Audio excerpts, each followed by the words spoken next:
معزز حاضرین مجلس، دینی اور اسلامی بھائیوں، پچھلے درس میں اس بات کی وضاحت کی گئی تھی کہ جس اللہ نے، جس رب نے، جس مالک نے ہمیں پیدا کیا ہے، وہی مالک، وہی خالق، وہی اللہ ہماری عبادت کا مستحق۔ عبادت اور عبادت کی جتنی قسمیں ہیں سب کی سب اللہ کے لیے ہونی چاہیے۔ عبادات میں سب سے اہم اور سب سے بڑی عبادت دعا ہے۔ یہ دعا عبادت کس طرح بڑی ہے اس کی تفصیل بیان کریں گے، بھی اس کے بارے میں بتائیں گے۔ علماء کرام کہتے ہیں کہ عبادات کی قسموں میں سے سب سے اہم قسم دعا ہے۔ دعا کیا ہے کہ بندہ رغبت کے ساتھ، محبت کے ساتھ، ایک انسان کے اندر خواہش ہو، خوش انسان کے اندر خوش سے وہ تڑپ پیدا ہو، رغبت اور محبت کے ساتھ، عاجزی اور انکساری کے ساتھ، خوف کے ساتھ اللہ تبارک و تعالیٰ کی جو وعید ہے، اللہ کی پکڑ ہے، اللہ کا مواخذہ اور محاسبہ ہے، اللہ کی جو سزا اور عقاب ہے، خوف کے ساتھ اور تعظیم کے ساتھ، عاجزی اور انکساری کے ساتھ اللہ کو پکارے، اللہ سے سوال کرے، اللہ سے طلب کرے، یہ دعا ہے۔ دعا کی دو قسمیں علماء نے بتائی، دعائے عبادت اور دعائے سوال۔ دعائے عبادت کا مطلب یہ ہے، موٹے موٹے الفاظ میں سے یوں سمجھ لیجئے کہ دعائے عبادت کہتے ہیں کہ بندہ، اللہ رب العالمین نے جو اوامر اور احکام بندوں پر رکھے ہیں کہ ان کو انجام دینا ہے، فرائض کی شکل میں، فرائض کی شکل میں جو احکام، جو اوامر بندوں پر رکھے ہیں کہ ان کو انجام دینا ہے، ان کی زندگی میں حفاظت کرنی ہے، انہیں غفلت نہیں کرنی۔ بندہ ثواب کی امید سے، ثواب کی نیت سے، اللہ تبارک و تعالیٰ کا تقرب حاصل کرتے ہوئے، اللہ تبارک و تعالیٰ کی رضا حاصل کرتے ہوئے اور اللہ کی سزا سے ڈرتے ہوئے، اللہ سے خوف کھاتے ہوئے ان کاموں کو انجام دے۔ اب جیسے نماز، روزہ، حج، زکوٰۃ، یہ تمام اوامر ہیں، یہ تمام بنیادی اور ضروری احکام ہیں جن کو بندے کو ادا کرنا ہے۔ اب یہ دعائے عبادت اسے کیوں کہتے ہیں؟ کیونکہ یہ دعا ہے زبان حال سے، انسان اپنے حال سے اللہ کو پکار رہا ہے، زبان سے تو پکار ہی رہا ہے ان عبادتوں کے اندر، لیکن اپنے اعضاء سے یہ ثابت کر رہا ہے کہ ہم ایک اللہ کے فرما بردار ہیں۔ ہاتھ حرکت کرتے ہوئے بھی آپ نے نماز پڑھی، نماز کے اندر اللہ اکبر کہتے ہیں، سمع اللہ لمن حمدہ کہتے ہیں، یہ تمام کی تمام دعا۔ تو دعائے عبادت یہ دعا کی ایک قسم ہے، اور زبان حال سے بندہ یہ دعا کرتا ہے اللہ رب العالمین سے کہ ہم تیرے ہر اعتبار سے فرما بردار ہیں۔ دعا کی دوسری قسم دعائے سوال۔ اس کا مفہوم یہ ہے کہ آدمی اللہ رب العالمین سے کچھ طلب کرے، کچھ مانگے، کسی چیز کا سوال کرے، اور اس سوال میں یا تو اس کو اللہ رب العالمین سے فائدہ مقصود ہو، اللہ سے فائدہ طلب کر رہا ہو کسی معاملے میں، کسی چیز میں، کسی سلسلے میں، یا اللہ رب العالمین سے جس نقصان کا وہ شکار ہے، جس مصیبت میں وہ گرفتار ہے، اللہ رب العالمین سے اس سے نجات کے لیے، اس سے چھٹکارے کے لیے دعا کر رہا ہو، فائدے کے لیے یا نقصان کے لیے، حصول منفعت، جلب منفعت، یا دفع شر اور دفع ضر کے لیے۔ تو دعا، یہ سوال اور دعائے عبادت، دعا کی دو قسم ہوئی۔ علماء کرام کہتے ہیں کہ یہ دونوں، دعائے عبادت اور دعائے سوال، یہ دونوں لازم و ملزوم ہیں۔ جسے چولی دامن کا ایک ساتھ ہوتا ہے آپس میں، اسی طرح یہ دعائے عبادت اور دعائے سوال دونوں کا ساتھ چولی دامن کی طرح ہے۔ کیسے؟ دعائے عبادت دعائے سوال کو ملزوم ہے، اس طرح کی جتنی عبادتیں ہیں کم و بیش ہر عبادت کے اندر اللہ رب العالمین نے دعا رکھی ہے، کوئی عبادت دعا سے خالی نہیں ہے۔ اس لیے دعائے عبادت جہاں ہوگی وہاں دعائے سوال ہوگا۔ دعائے سوال دعائے عبادت کو ملزوم ہے جب بندہ اللہ سے عام حالت میں مانگنے کے لیے دعا کرے گا، اللہ سے مانگنے کے لیے دعا کرے گا، تکلیف سے بچنے کے لیے یا تکلیف سے چھٹکارے کے لیے دعا کرے گا، تو دعائے سوال نماز نہیں پڑھ رہا ہے، نماز کی حالت میں نہیں ہے، حج کے لیے نہیں گیا ہوا ہے، یا رمضان میں روزے کی حالت میں نہیں ہے، عام حالت میں بیٹھا ہوا ہے، دعا کر رہا ہے، دعائے سوال وہ اللہ رب العالمین سے دعا کر رہا ہے، تو اس کا یہ دعا کرنا، اللہ کو پکارنا، اللہ سے مانگنا، اللہ کے سامنے اپنی احتیاج اور اپنی ضرورت رکھنا، اپنا سوال رکھنا، یہ ایک عبادت ہے۔ تو دعائے سوال جہاں صرف دعا ہوگی تو وہاں عبادت ہوگی، جہاں عبادت ہوگی وہاں دعا بھی ہوگی۔ تو دعائے عبادت دعائے سوال کو ملزوم ہے، دعائے سوال دعائے عبادت کو ملازم و ملزوم ہے۔ دعا اپنے آپ میں ایک عبادت ہے۔ اور اس کے بعد دعا کے بعد نمبر آتا ہے استغاثہ کا، استغاثہ، اور اس کے بعد نمبر آتا ہے استعانہ۔ استغاثہ کہتے ہیں کہ بندہ جب بہت مشکل میں ہو، بڑی پریشانی میں ہو، اور جان کا خطرہ ہو، مال کی کھو جانے کا خطرہ ہو، اور کسی طرف سے کوئی مشکل کشائی نہ دکھ رہی ہو، کوئی مدد نہ دکھ رہی ہو، تو اس وقت وہ مصیبت کے عالم میں اللہ کو پکارے تو اسے کہتے ہیں استغاثہ۔ مشکل کشائی کے لیے اللہ کو پکارے،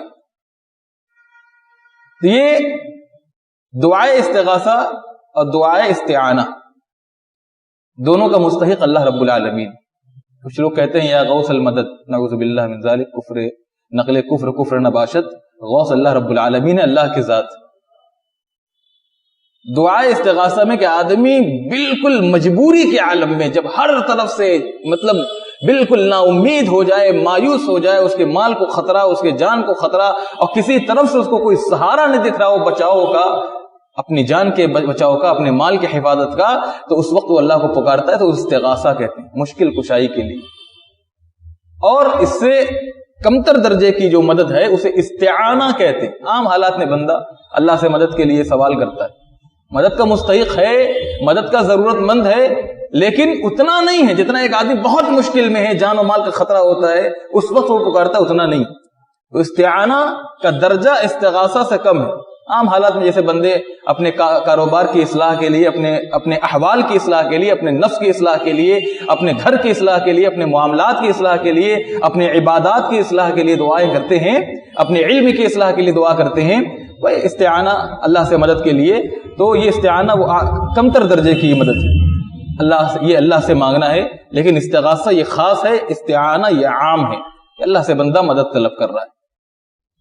علماء کا اس بات پر اجماع ہے، علماء کا اس بات پر اجماع ہے کہ جو شخص غیر اللہ سے کسی ایسی چیز پر سوال کرے یا اس سے غیر اللہ سے کسی ایسی چیز کے سلسلے میں دعا کرے، نصرت طلب کرے، شفاعت کے لیے پکارے کہ جس پر اللہ کے سوا کوئی قادر نہیں ہے، اللہ کے سوا کوئی قادر نہیں ہے، غیر اللہ کو ایسے سلسلوں میں پکارے، ایسی چیزوں میں پکارے، تو وہ شخص کھلا مشرک ہے، اگرچہ وہ کلمہ توحید کا، شہادتین کا اقرار کرتا ہو، نماز پڑھتا ہو، روزہ رکھتا ہو، حج کرتا ہو، زکات دیتا ہو۔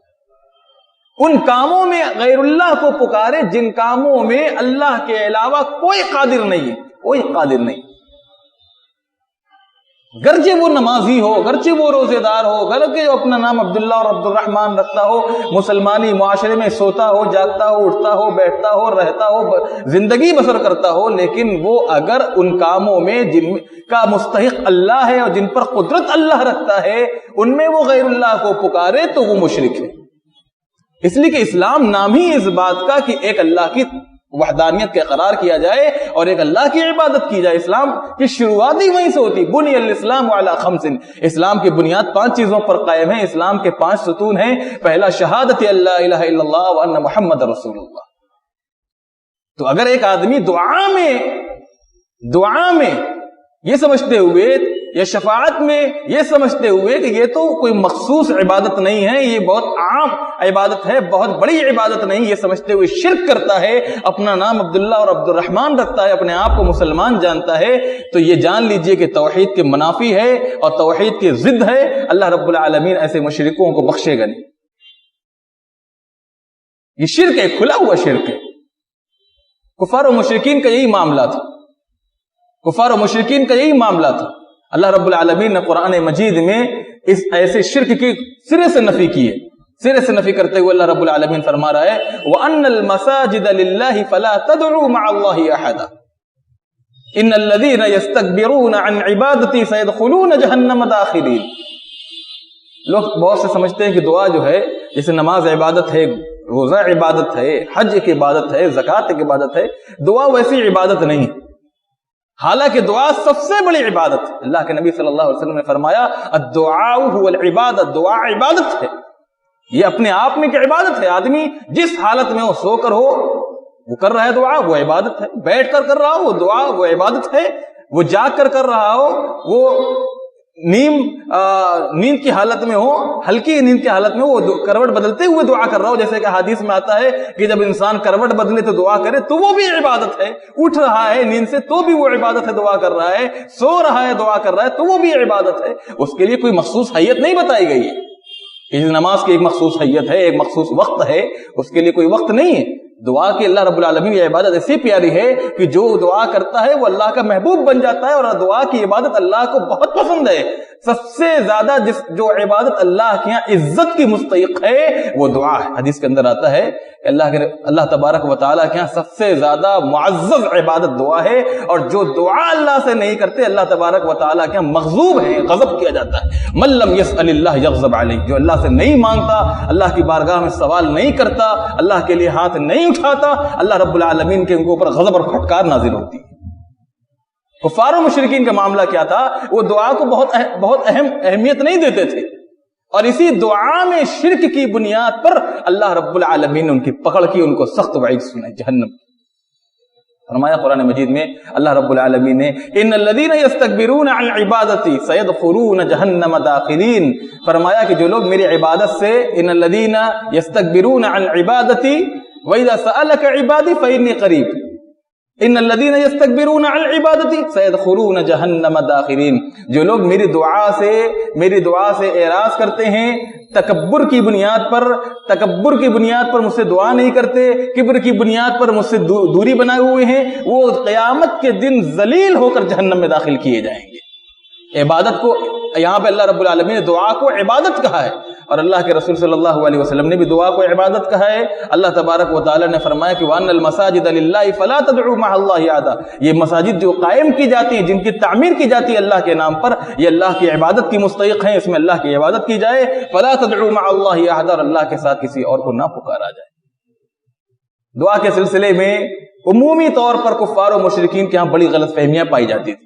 وہ سمجھتے تھے کہ دعا میں اللہ رب العالمین کو اگر ہم بغیر کسی وسیلے کے پکاریں، اللہ رب العالمین کو ڈائریکٹ پکاریں اور اس میں دوسروں کو شریک نہ کریں، تو یہ پھر ہماری دعا جو ہے یہ کارگر نہیں ہوگی، اللہ کے قبول نہیں ہوگی، اس میں کوئی اثر نہیں ہوگا. اس لیے وہ جو اللہ کو پکارتے تھے تو اس کو پکارنے سے پہلے وہ اپنے ان معبودان کو، جو ان کے من گھڑت، ان کے ٹھہرائے ہوئے معبودان تھے، ان غیر اللہ کا سہارا لے کر وہ اللہ کو پکارتے تھے. کہتے تھے یہ توسل کا طریقہ ہے اور ان کے ذریعے ہم ان کی عبادت نہیں کر رہے ہیں، ان کو شریک کر کے ہم ان کا تقرب حاصل کر کے اپنے اللہ کو خوش کرنے کی کوشش کر رہے ہیں. وہ ملائکہ کو پکارتے تھے، وہ ملائکہ کا تقرب حاصل کرتے تھے، اسی طرح دوسرے لوگوں کا تقرب حاصل کرتے تھے، اور تقرب اس بنیاد پر حاصل کرتے تھے کہ دعا ہے، یہ شفاعت ہے، ان بزرگوں کے واسطے سے، ان اولیاء کے واسطے سے، ان فرشتوں کے واسطے سے وہ اللہ رب العالمین کے ہاں اپنی دعا کو کامیاب کرا سکیں، اپنی شفاعت کرا سکیں. اللہ رب العالمین نے قرآن مجید میں ایسے لوگوں کے بارے میں فرمایا، کفار و مشرکین کے یہ ایسا شرک تھا، دعا کا شرک، یہ سب سے بڑا شرک ہے. دعا کا شرک سب سے بڑا شرک ہے، اور اسی شرک میں کفار و مشرکین مبتلا تھے، اور اسی بنیاد پر اللہ تبارک و تعالیٰ نے ان کے درمیان اللہ کے نبی صلی اللہ علیہ وسلم کو بھیجا کہ کیونکہ وہ دعا جیسی عبادت میں شرک کیا کرتے تھے. دعا جیسی عبادت میں شرک کیا کرتے تھے، پکارتے تھے اللہ کو تو ڈائریکٹ نہیں پکارتے تھے، اس میں غیر اللہ کو شریک کرتے تھے، اس میں بتوں کو شریک کرتے تھے، اس میں فرشتوں کو شریک کرتے تھے.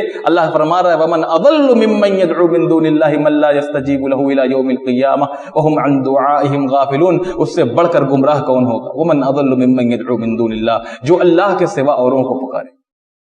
ما لا يستجيب له الى يوم القيامه، ایسے لوگوں کو پکارے جو قیامت تک اس کی دعا کا، اس کی پکار کا جواب ہی نہیں دے سکتے.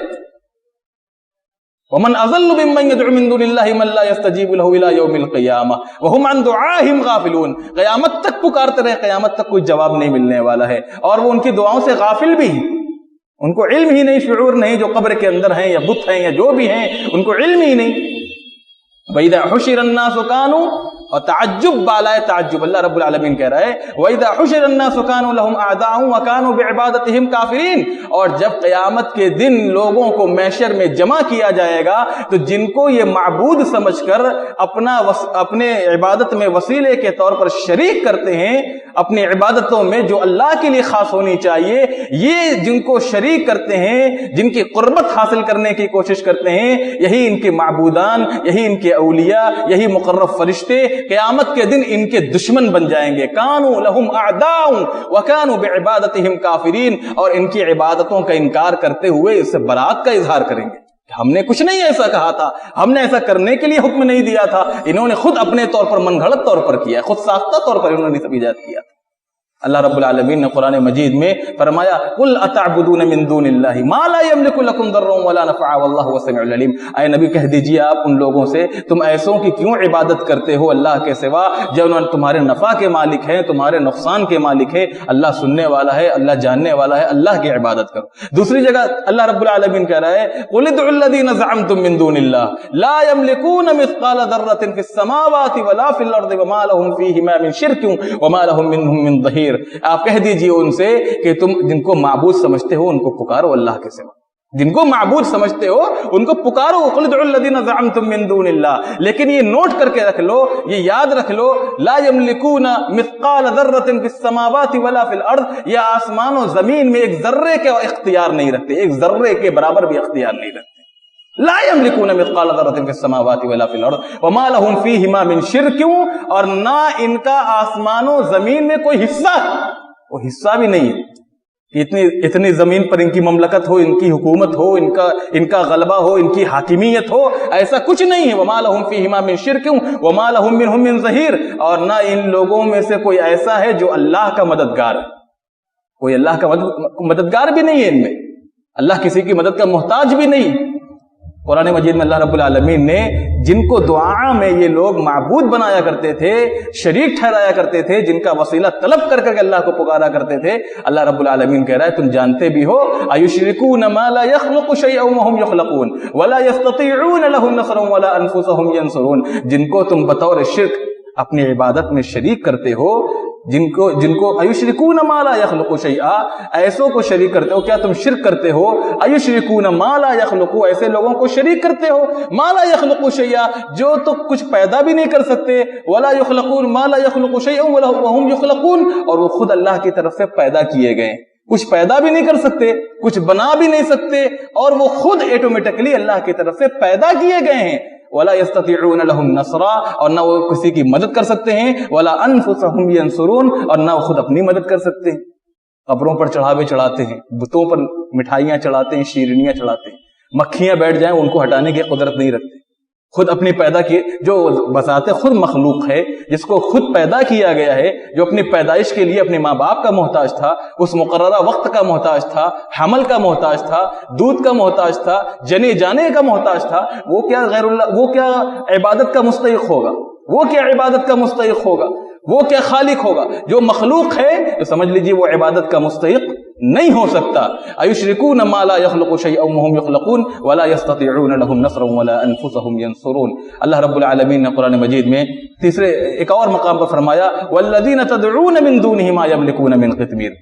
بہت اچھی مثال اللہ رب العالمین نے یہاں دی ہے کہ جن کو یہ اللہ کے علاوہ پکارتے ہیں اپنی عبادتوں میں، اپنی دعاؤں میں، ما یملکون من قطمیر، آپ کھجور کھاتے ہوں گے، کھجور آپ چیرنے کے بعد اس کی گٹھلی نکالیں، گٹھلی پر باریک باریک چھلکے ہوتے ہیں، چھلکے۔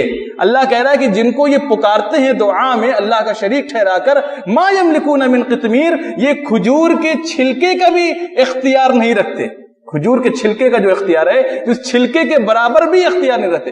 آدمی تو گٹھلی منہ سے نکالتا ہے پھینک دیتا ہے، گٹھلی کی کوئی حیثیت نہیں ہے تو چھلکے کی کیا حیثیت ہوگی؟ تو فرمایا کہ ما یملکون من قطمیر، گٹھلی کے چھلکے کا بھی اختیار نہیں رکھتے، یہ اتنی بھی ان کو قوت نہیں ہے، اختیار نہیں ہے۔ ان تدعوہم لا يسمعوا دعاءکم، اگر تم ان کو پکارو تو تمہاری دعا نہیں سننے والے ہیں۔ ولو سمعوا ما استجابوا لکم، اور اگر سن بھی لیں تو وہ اس کا جواب نہیں دیں گے قیامت تک۔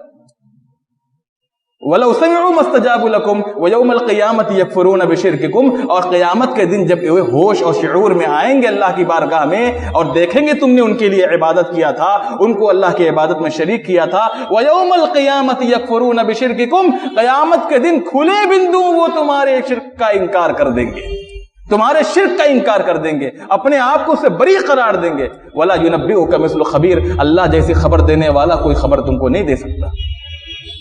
اللہ آگے کیا حوال بتا دے رہا ہے کہ اپنی عبادتوں کو شرک سے پاک رکھو، اپنی دعاؤں کو شرک سے پاک رکھو۔ غیروں کا احترام الگ ہے، غیروں کی بزرگی ایک طرف ہے، لیکن اللہ کی بزرگی سب سے بالا تر ہے۔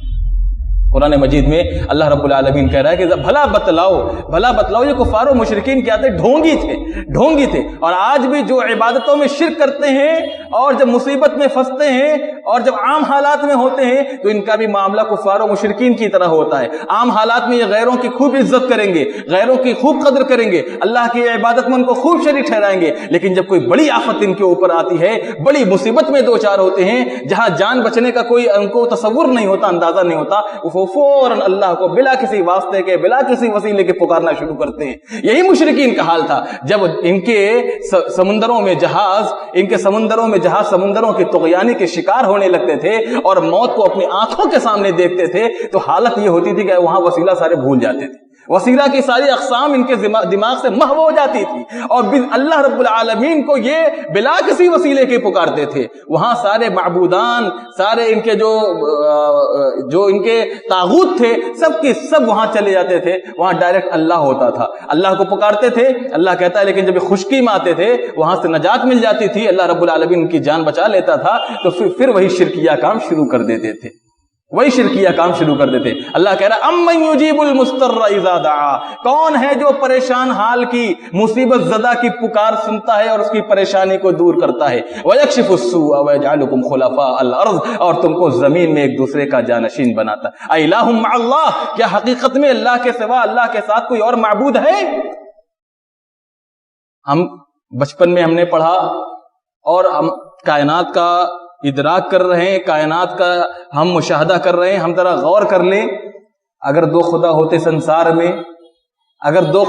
سنسار میں تو یہ کائنات کا نظام پورا کے پورا درہم برہم ہو جاتا۔ کوئی کہتا دن ہو، کوئی کہتا رات ہو، کوئی کہتا کہ نہیں اس کی بخشش ہونی چاہیے، کہ نہیں اس کی بخشش نہیں ہونی چاہیے۔ فرشتوں کا واقعہ صحیح مسلم کے اندر نقل کیا گیا ہے، دو فرشتے آپس میں لڑ پڑے، ایک رحمت کا فرشتہ تھا، ایک عذاب کا فرشتہ تھا۔ اس آدمی کے سلسلے میں جس نے 99 لوگوں کا قتل کیا تھا، پھر اس نے 100 لوگوں کا قتل کیا اور وہ چلا تھا نیک لوگوں کی بستی کی طرف توبہ کے لیے۔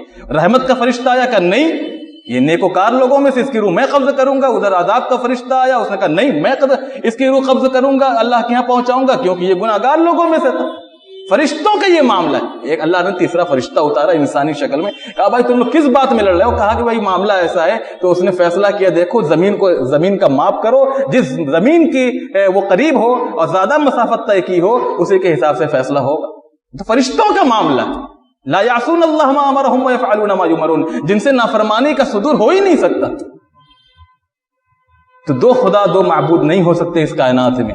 اللہ رب العالمین نے اللہ کے نبی صلی اللہ علیہ وسلم کو آگاہ کرتے ہوئے فرمایا کہ ان کفار و مشرکین کے بہکاوے میں مت آنا، اگر بہکاوے میں آپ آئے تو آپ کی بھی بخشش نہیں ہوگی۔ وَلَا تَدْعُ مِن دُونِ اللَّهِ مَا لَا يَنفَعُكَ وَلَا يَضُرُّكَ، اے نبی صلی اللہ علیہ وسلم آپ ایسوں کی عبادت نہ کرنا، آپ ایسوں کو اپنی دعاؤں میں نہ پکارنا جو نہ تیرے نفع کے مالک ہیں نہ تیرے نقصان کے مالک ہیں۔ مَا لَا يَنفَعُكَ وَلَا يَضُرُّكَ فَإِن فَعَلْتَ، اور اس تنبیہ کے باوجود بھی، اس آگاہی کے باوجود بھی اگر تو نے اپنے دعاؤں میں غیروں کو پکارا اور ان کی ہواؤں کے، ان کی اہوا کے، ان کی خواہشات کے آپ شکار ہو گئے، تابع دار ہو گئے، فَإِن فَعَلْتَ فَإِنَّكَ إِذًا مِنَ الظَّالِمِينَ، تو آپ بھی ظالموں میں سے ہوں گے۔ ظالموں میں سے مطلب کیا؟ اس لیے کہ سب سے بڑا ظلم کیا ہے اللہ کے نزدیک؟ ان الشرک لظلم عظیم، سب سے بڑا ظلم کیا ہے؟ شرک ہے اللہ رب العالمین کے نزدیک۔ آپ نے فرمایا کہ آپ بھی انہیں مشرکوں میں سے ہو جائیں گے اگر آپ ایسا کریں گے تو۔ میرے اسلامی بھائیوں، یہ دعا کے تعلق سے کچھ قرآنی آیات اور کچھ اہم احکام تھے۔ انسان دنیا کی زندگی میں فطری طور پر ناتواں، کمزور، مجبور، مقہور، مصلوب اور پریشان حال بنایا گیا ہے. اس کی زندگی میں حالات ہمیشہ ایک جیسے نہیں رہتے. اللہ رب العالمین نے کبھی وہ کسی کا محتاج ہوتا ہے، کبھی کسی کے در پہ جانا ہوتا ہے، کبھی کسی کے یہاں اپنی پریشانی کے لیے حل کے لیے جانا پڑتا ہے. تو اللہ رب العالمین نے اس دنیا کی زندگی میں انسانوں کو ایک دوسرے سے جوڑا ہے معاملات کے اعتبار سے. تو اس میں یہاں دنیا کی زندگی میں بیماری کے لیے آدمی بیماری سے نجات کے لیے ڈاکٹر کے پاس جاتا ہے، کاروباری معاملات کے لیے اپنے سے اوپر درجے کے کاروباری لوگوں کے پاس جاتا ہے. اسی طرح اپنے اپنے مسائل کے لیے، اپنے اپنے معاملات کے حل کے لیے لوگ جاتے ہیں مدد کے لیے. تو استغاثہ علماء کہتے ہیں استغاثہ چند شرائط کے ساتھ بندوں کے لیے جائز. مدد بندوں سے کب لے؟ ایک پہلی شرط کہ جس سے مدد مانگی جا رہی ہے، مدد لی جا رہی ہے، مدد حاصل کی جا رہی ہے، وہ زندہ ہو. وہ زندہ ہو. زندہ آدمی زندے کے پاس جائے اپنے مسائل کے حل کے لیے، زندہ ہو. دوسرا وہ شخص، دوسری شرط مدد کے لیے، استغاثہ کے لیے، پریشانی سے نکلنے کے لیے. دوسرا وہ شخص وہ قادر بھی ہو، وہ قادر بھی ہو. جب انسان بہت مہلک مرض میں مبتلا ہو جاتا ہے اور لگتا ہے کہ مرض کے آخری سٹیج پر ہے، زندگی کے آخری سٹیج پر ہے، سب سے بڑا ڈاکٹر کون؟ سب سے بڑا ڈاکٹر، بڑا ڈاکٹر نہیں تو بڑا ہاسپٹل تلاش کرتے ہیں تاکہ فوراً فی الفور اس کے مرض پر قابو پایا جا سکے. تو انسان کو ایک اندازہ ہوتا ہے کہ اس کو کچھ حد تک یہ ڈاکٹر بڑا ہے، یہ ہاسپٹل بہت بڑا ہے تو قدرت ہوگی. تو اس کو اس کام پر قدرت بھی ہو، اس کو وہ قادر بھی ہو جس چیز کے لیے اسے مدد مانگی جا رہی ہے یا مدد لینے کے لیے زندہ آدمی زندے کے پاس جا رہا ہے. ایک تو وہ زندہ ہو، دوسرا قادر ہو، اس چیز پر قدرت بھی رکھتا ہو، اس کی پکڑ بھی ہو، اور تیسری چیز وہ آدمی موجود بھی ہو. موجود ہو، دنیا کے کسی گوشے میں ہو، موجود ہو، غائب نہ ہو. جیسے شیعوں کا 12واں امام غائب ہے، وہ ان کو پکارتے ہیں اور غار میں پناہ لیے ہوئے ہیں، چھپے ہوئے ہیں، نکلیں گے اور یہ ظالموں سے اور تمام غداروں سے بدلہ لیں گے. ابو بکر کو قتل کریں گے نعوذ باللہ، عمر کو بھی قتل کریں گے نعوذ باللہ، اور تمام قسم خرافات. ہم اہل سنت کو جو ہے ان سے بچائیں گے، غداروں سے، ظالموں سے. ہم اہل سنت کو غدار کہتے ہیں، ظالم کہتے ہیں. تو یہ شیعوں کے 12ویں امام جو امام غائب ان کی طرح معاملہ نہ ہو، بلکہ وہ آدمی موجود ہو، دنیا کے کسی گوشے میں ہو، موجود ہو. موبائل سے آپ مدد لے لیجیے، ہیلپ لائن نمبر موجود ہے، تو تمام چیزیں ہیں. تو قادر ہو، زندہ ہو، موجود ہو تو مدد لی جا سکتی ہے. اللہ رب العالمین نے قرآن مجید میں اس کی دلیل بھی بتائی ہے. حضرت موسیٰ علیہ الصلوۃ والتسلیم کا گزر راستے سے ہو رہا تھا. راستے میں دیکھا کہ 2 آدمی لڑ رہے ہیں. ایک آدمی موسیٰ کی قوم کا تھا، بنی اسرائیل سے، اور دوسرا جو تھا وہ قبطی تھا، فرعون کی قوم سے تھا. جب موسیٰ کو دیکھا، دونوں آپس میں گتھم گتھا تھے، دونوں آدمی گتھم گتھا تھے. فاستغاثہ الذی من شیعتہ علی الذی من عدوہ. تو موسیٰ کے قوم کا جو اس نے دیکھا کہ موسیٰ آ رہے ہیں، اس کا حوصلہ بلند ہو گیا. اس نے موسیٰ کو پکارا، اور فرعون کی قوم کا آدمی تھا جس سے وہ برسر پیکار تھا، اس کے خلاف مدد کے لیے. تو موسیٰ علیہ الصلوۃ والتسلیم نے اس کی مدد کی اور ایک گھونسا ایسا مارا کہ وہیں پہ اس کی قضا کا فیصلہ ہو گیا، اس کی موت کا فیصلہ ہو گیا. فاستغاثہ الذی من شیعتہ علی الذی من عدوہ. زندہ بھی تھے، موجود بھی تھے، اور قدرت بھی رکھتے تھے. اللہ تبارک و تعالیٰ سے دعا ہے کہ الہ العالمین ہم تمام مسلمانوں کو عقیدے کے احکام و مسائل کو سمجھنے اور اس کو اپنی زندگی میں برتنے کی توفیق عطا فرما. وآخر دعوانا الحمد للہ رب العالمین، والسلام علیکم.